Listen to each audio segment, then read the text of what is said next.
پردہ ان کو ظلم کیوں لگتا ہے؟ کتے چاہتے ہیں کہ بکری باہر نکلے، کتے چاہتے ہیں کہ بکری باہر نکلے۔ کیوں کتے صاحبو؟ بکری سے تمہیں اس کی آزادی سے کیا پیار؟ وہ کہا یہ گھر میں رکھا اس کے مالک نے ظلم ہے۔ ہم نے کہا ظلم نہیں، مالک کی محبت ہے۔ وہ جانتا ہے کہ آوارہ کتے باہر بیٹھے ہوئے ہیں، اگر بکری کو باہر بھیجوں گا تو نوچ نوچ کر کھا جائیں گے۔ اس نے محبت سے گھر میں رکھا ہے تاکہ آوارہ کتوں کی نظر نہ پڑے۔ تو ایک مالک کے نزدیک بکری کی جتنی عزت ہے اس سے کروڑوں درجہ زیادہ ہمارے یہاں بیٹی کی عزت۔ توجہ آپ کی؟ ہمارے یہاں اب آپ کہیں گے بیٹی کی کیوں اتنی عزت ہے؟ میں نے کہا اس لیے اتنی عزت ہے کہ ہمارے یہاں بیٹی کا روپ معمولی روپ نہیں ہے، بیٹی کا روپ سیدہ طیبہ طاہرہ خاتون جنت فاطمہ الزہرا کا روپ ہے، اور وہ ایسا روپ ہے کہ جس کے لیے پوری کائنات کھڑی ہوتی ہے۔ جب وہ شہزادی نبی سے ملنے آتی ہے تو میرا نبی ان کے استقبال کے لیے کھڑا ہوتا ہے۔ بیٹی یہ ہے، اوروں کی یہاں بیٹی کیا ہے مجھے نہیں پتا، ہمارے یہاں بیٹی، اب سن لے بیٹی کیا ہے، ہمارے یہاں بیٹی فاطمہ الزہرا ہے، ہمارے یہاں بیٹی بنت صدیق عائشہ صدیقہ ہے، ہمارے یہاں بیٹی حضرت سیدہ زینب کبریٰ ہے۔ جب بیٹے کٹ جاتے ہیں تو بیٹی ہی ہے جو پورے قافلے کو کربلا سے بچا بچا کر کے مدینہ منورہ تک لاتی ہے۔ نعرہ تکبیر! اس لیے بیٹی کی عزت، ہمارے یہاں بیٹی کی عزت اس لیے، ہمارے یہاں بیٹی برتن جھاڑو کرنے والی کا نام نہیں، ہمارے یہاں بیٹی کپڑے دھلنے والی کا نام نہیں، ہمارے یہاں بیٹی وہاں کھڑے رہ کر خطبہ دینے والی کا نام ہے۔ جہاں مرد کٹ جائے تو پھر بیٹی بولتی ہے، اور اس شان سے بولتی ہے کہ لگتا نہیں کہ بیٹی بول رہی ہے، ایسا لگتا ہے جیسے بیٹی کا بابا بول رہا ہے۔ اور ہوا دربار کوفہ اور دمشق میں جب علی مرتضیٰ کی باب مدینۃ العلم کی شہزادی زینب نے خطبہ دیا تو دیواریں دہل گئی اور لوگ کہنے لگے علی کہاں سے آ گئے؟ تو لوگوں نے کہا علی نہیں ہے، علی کی شہزادی بول رہی ہے۔ یہ ہمارے یہاں بیٹیاں، بیٹیوں کا مقام، اس لیے ہم بیٹیوں کو بہت عزت سے، بہت عزت، ہمارے یہاں بیٹی جنت ہے، جنت۔ ہمارے یہاں بیٹی پیٹ میں ٹکڑے کر کے گٹر میں بہانے والی چیز نہیں ہے، بیٹی بیٹی چومنے والی۔ جو نبی کا غلام ہے وہ بیٹی کو کیسے ٹکڑے کر سکتا ہے؟ بلکہ ٹکڑے، توجہ کرنا جملے پہ، بیٹی کو نبی کا غلام ٹکڑے نہیں کرتا بلکہ اپنے جگر کا ٹکڑا قرار دیتا ہے، کیونکہ رسول اللہ نے اپنی شہزادی کے لیے کہا فاطمہ تو بضعۃ منی، وہ تو میرے جگر کا ٹکڑا ہے۔ تو بات دور نکلی، عرض کیا کر رہا تھا، آج سے پہلے جو بھی گناہ ہوا ختم کرو، توبہ کرو، جب اللہ والے موجود ہوں توبہ کرو۔ اللہ نے گارنٹی دی، اللہ نے وعدہ کیا، ان اللہ لا یخلف المیعاد، اللہ کا وعدہ خلاف نہیں ہوتا۔ کچھ بھی ہوا توبہ کرو، سچی توبہ، مگر توبہ کون سی؟ ہر مجمع میں جو کرتے ہیں وہ نہیں، کان کھینچنا، گال پٹنا، استغفر اللہ کہنا، یہ والی توبہ ہے۔ یہ غیر تربیت یافتہ پولیس ہے، ان سے میری ہاتھ جوڑ کے گزارش ہے، اللہ والو ہٹ جاؤ وہاں سے، ان کو جگہ ہی نہیں ہے بیٹھنے کے لیے، وہ کہاں بیٹھیں گے میرے بھائی، ہٹو وہاں سے، ڈسٹرب مت کرو، بات آخری مرحلے میں ہے۔ یہی تو غیر تربیت یافتہ ماحول کی نحوست ہے۔ ایک بار درود شریف پڑھیں آپ لوگ، ہٹو میرے بھائیوں، خاکی وردی والے میرے بھائیوں، اللہ تمہارا نصیبہ چمکا دے، وہاں سے ہٹ جاؤ، جگہ نہیں، وہ بیٹھیں گے کہاں، ان کو کھڑے رہنے تو، بات آخری مرحلے میں۔ ایک بار درود شریف پڑھیے، اللہ رب محمد صلی اللہ علیہ وسلم، نحن عباد محمد صلی اللہ علیہ وسلم۔ پہلی بات تو سنیوں کے جلسے میں پولیس کا کوئی کام ہی نہیں ہے، ڈنڈے والوں کو، یہ ڈنڈے والی قوم نہیں، یہ جھنڈے والی قوم ہے، یہاں کوئی ڈنڈا نہیں نکلنا چاہیے۔ ہاں، اور اگر لوگ ہمیں کچلتے ہیں تو ہم ان سے محبت سے کہتے ہیں نہ کچلو، ہم کچلنے کی چیز نہیں ہیں۔ میاں کو کچلا، مجھے کچلا، ناخن لگا دیا، یہ بھی آپ کی محبت کی نشانی لے کے جائیں گے۔ ہاں ناخن، اچھا اچھا معاف کیجئے، میں سمجھ رہا تھا میرے سر حضرت فرما رہے خاکساران حق ہے، یہ میرے مجاہد ملت کی ٹیم، مجھے ایسا لگا پولیس والے، لیکن وہ میں سوچا تھا اتنی بدنظمی کیوں کر رہے ہیں؟ میرے بھائیوں یہ غوث پاک کی محفل ہے، غوث پاک کی محفل جو سجتی تھی یہ اس کا بچا ہوا حصہ، یہ ان کی خیرات ہے، اپنا کوئی کمال نہیں، جلسے والوں کو کوئی کمال نہیں، یہ غوث پاک جس کو بلاتے اس محفل میں وہ آتا ہے۔ یہاں ڈنڈے کا استعمال نہیں ہونا چاہیے، وہ خاکساران حق کو میں سلام کرتا ہوں، مجھے ایسا لگا تو پولیس والے، لیکن بہرحال ان کو بھی سلام، ان کی اللہ انہیں برکتیں دے، لیکن تھوڑا سا وہ بھی دماغ سے کام لے، ان کو جگہ نہیں بیٹھنے کے لیے، کہاں بیٹھے گا انسان؟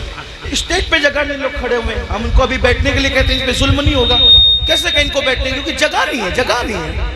یہ تو حضرت اختر میاں رحمت اللہ تعالیٰ علیہ پر رسول اللہ کی خاص نگاہ ہے، ان کے مرشد حضور سرکار کلام کی خاص نگاہ ہے کہ ان کی محفل میں اتنے لوگ جمع ہو گئے، ورنہ آج کس کے لیے کون آتا ہے؟ تو بات آخری کر رہا تھا، اس کو سن لے، بات ختم، ایک بار درود شریف بلند آواز سے۔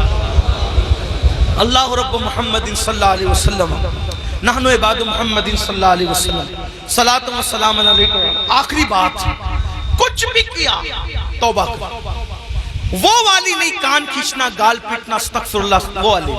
کون سی توبہ؟ جیسے بکری کے تھن سے دودھ نکلے اور دوبارہ اسی سوراخ سے تھن میں نہ جائے، ایسی گناہ سے نکلو، پھر ادھر کا رخ مت کرو، پھر مت پلٹ کر جاؤ اس طرف، یہ توبہ۔ ایسی توبہ کرنے والوں کے ساتھ جنت کی ضمانت ہے، جنت کی بشارت ہے، سدھر جاؤ۔ تو بستی میں بات کر رہا تھا، بیچ میں نکل آئی کہ جب تک وہ زندہ تھے، بزرگ کہتے ہیں کہ اللہ ان کو معاف کرنے کے لیے تیار تھا، معافی مانگ لو میں معاف کر دوں گا، انہوں نے توبہ نہیں کی، اب مر گئے اور عذاب میں گرفتار ہو گئے، تو میں کہتا ہوں یہ اللہ ان سے صلح کر لے، اللہ ان سے صلح کر لے، لیکن اب جب عذاب میں گرفتار ہو گئے تو اب اللہ ان سے صلح کرنے کو تیار، یہ اللہ سے صلح کرنا چاہتے لیکن اللہ ان سے صلح کرنے تیار، اس لیے مرنے سے پہلے توبہ کر لو۔ جو حدیث پڑھنا ہے وہ یہ حدیث مختصر سے وقت میں پڑھتا ہوں، میرے وقت میں جو میں نے 1 گھنٹہ متعین کیا تھا، 10 منٹ کا ٹائم رہ گیا، اس میں بات پوری کر لوں۔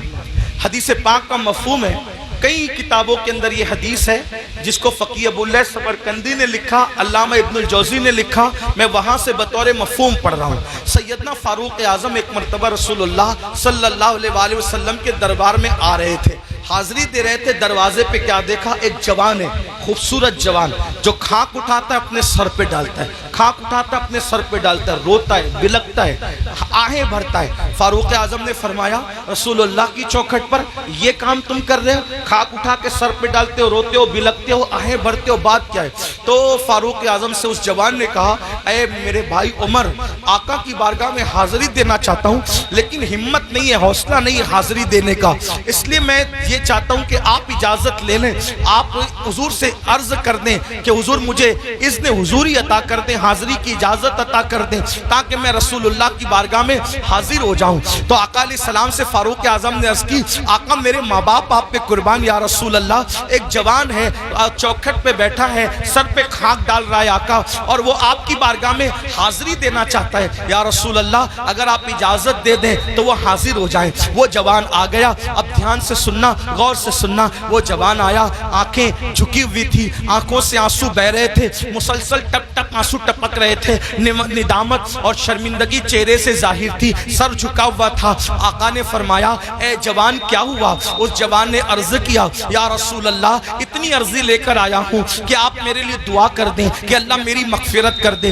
اللہ مجھے معاف کر دے، اللہ میری بخشش فرما دے۔ آقا نے فرمایا کیا ہوا؟ عرض کی آقا مجھ سے بہت بڑا جرم ہو گیا ہے، مجھ سے بہت بڑا گناہ ہو گیا ہے، میں بہت بڑا پاپی ہوں آقا میرے لیے دعا فرما دے۔ میرے کریم آقا نے فرمایا کیا گناہ ہوا یہ تو بتاؤ۔ اس نے عرض کی آقا شرم آتی ہے بتاتے ہوئے، ایسا گناہ ہو گیا ہے اب اس کا ذکر کرتے ہوئے شرم آتی ہے، بہت بڑا گناہ آقا۔ کریم آقا نے فرمایا فرمایا کیا تیرا گناہ زمین کی وسعتوں سے بڑا ہے؟ عرض کی ہاں آقا میرا گناہ زمین کی وسعتوں سے بڑا ہے۔ پھر فرمایا کیا تیرا گناہ آسمانوں سے بھی بڑا؟ عرض کی ہاں آقا میرا گناہ آسمانوں سے بھی بڑا ہے۔ کیا تیرا گناہ سمندر کی جھانک سے بڑا ہے؟ ہاں آقا میرا گناہ سمندر کی جھانک سے بڑا ہے۔ میرے کریم آقا نے پھر اس کو ذہن دیا۔ اب آقا توجہ کریں، آقا کیسے کریم ہے۔ آقا فرماتے ہیں کیا تیرا گناہ اللہ کی رحمت سے بھی بڑا ہے؟ تیرا گناہ اللہ کی رحمت سے بڑا ہے۔ اس نے سر جھکایا، خوب رویا اور روتے ہوئے کہا نہیں آقا میرا گناہ اللہ کی رحمت سے بڑا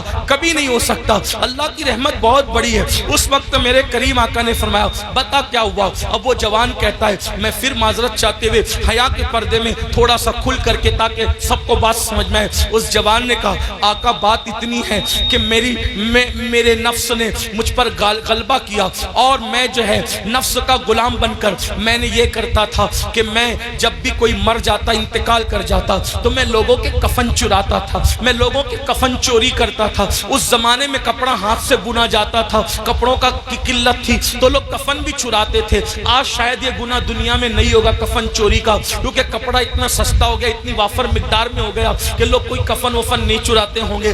آج یہ گناہ دنیا میں شاید نہیں ہوگا انشاءاللہ، لیکن بہرحال اس جوان نے عرض کی میرے آقا میں کفن چوری کرتا تھا اور پھر ایک قبر پر میں گیا کفن چوری کرنے، تو جیسی میں نے کفن نکالا خوبصورت سی لڑکی تھی۔ میں علامہ ارشد القادری کا سہارا لیتے ہوئے تھوڑا سا آپ کے دماغ میں بٹھانے کے لیے بات عرض کروں، اللہ اللہ، یعنی کہ بات یوں ہے کہ چاندنی رات تھی، قبرستان کا سناٹا تھا اور قبرستان میں میرے سوا کوئی نہیں تھا۔ چاند کی دودیا دودیا روشنی جو ہے وہ چھن چھن کر کے آ رہی تھی، قبروں پر پڑ رہی تھی، سکون تھا، سناٹا تھا، کیف و سرور کا ماحول تھا۔ میں نے تازہ سی قبر کھولی، کھولنے کے بعد میں نے جیسی لاش نکالی وہ کسی مرد کی لاش نہیں تھی، وہ کسی عورت کی لاش تھی، عورت میں بھی ایک دوشیزہ یعنی خوبصورت جوان کی لاش تھی۔ جیسے میں نے کفن نکالا چاند کی دودیا روشنی اس کے خوبصورت جسم پہ پڑی اور وہ لڑکی اور خوبصورت دکھنے لگی۔ شیطان اور نفس نے مجھ پہ مکمل غلبہ کیا اور مجھے جکڑ لیا، مجھے پکڑ لیا اور مجھ سے وہ کچھ کرا دیا اب میں بیان نہیں کر سکتا۔ یعنی کیا کرایا؟ اس نے مردہ لڑکی کے ساتھ قبرستان کے اندر زنا کیا۔ اس جوان نے مردہ لڑکی کے ساتھ قبرستان میں زنا کیا اور اس کے بعد جب وہ کہتا ہے آقا جب میں بدکاری کر چکا تو میں نے دیکھا وہ لڑکی کھڑی ہو گئی اور کھڑی ہو کر کہتی ہے بدبخت تو نے مجھے ناپاک کر دیا، ان مردوں کے درمیان کیا منہ لے کر میں رہوں گی، کیا منہ لے کر رہوں گی؟ تو نے مجھے ناپاک کیا، تو نے مجھے ناپاک کیا، خدا تجھے کبھی معاف نہ کرے، خدا تجھے کبھی معاف نہ کرے، خدا تجھے کبھی معاف نہ کرے۔ میں بھاگا، کفن اور لڑکی کو چھوڑ کے بھاگا۔ آقا او دن ہے اور آج کا دن ہے، قرار نہیں، سکون نہیں، اطمینان نہیں، کھاتا ہوں صدائے باز گشت کانوں میں ٹکراتی ہوئی محسوس ہوتی ہے، لیٹتا ہوں صدائے باز گشت کانوں میں ٹکراتی محسوس ہوتی ہے۔ آقا پریشان ہوں، کہیں قرار نہیں، کہیں سکون نہیں۔ زندگی میں گناہ کرتے کرتے یہ لمحات ضرور آتے ہیں جب انسان گناہ کر چکا ہوتا ہے تو اللہ اس پر تباہی مسلط کر دیتا ہے۔ اللہ نہ کرے کوئی اس منزل پر پہنچے۔ اے میرے آقا کے غلاموں، میرے آقا کا نام لینے والوں، اس سے پہلے کہ یہ منزل آپ پر ہم پر آئے اللہ کی بارگاہ میں رجوع ہو جاؤ، گڑ گڑا جاؤ۔ حضرت ذوالنون مصری کہتے ہیں اللہ کے یہاں آنا کیسے آنا، طریقہ بتاتے ہیں۔ حضرت ذوالنون مصری طریقہ کیسے آنا، ایسے آنا جیسے بچہ ماں کے یہاں آتا ہے۔ کیسے آتا ہے؟ ماں سے لپٹتا ہے، ماں کہتی ہے ہٹ۔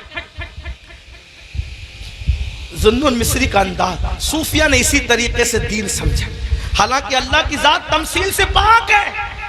کہتی ہے اللہ کے یہاں ہو ایسے ہو جیسے بچہ ماں کے یہاں۔ ماں کیا پیار کر سکتی ہے؟ وہ تو 70 ماؤں سے زیادہ، کروڑوں ماؤں سے زیادہ وہ پیار کرتا ہے۔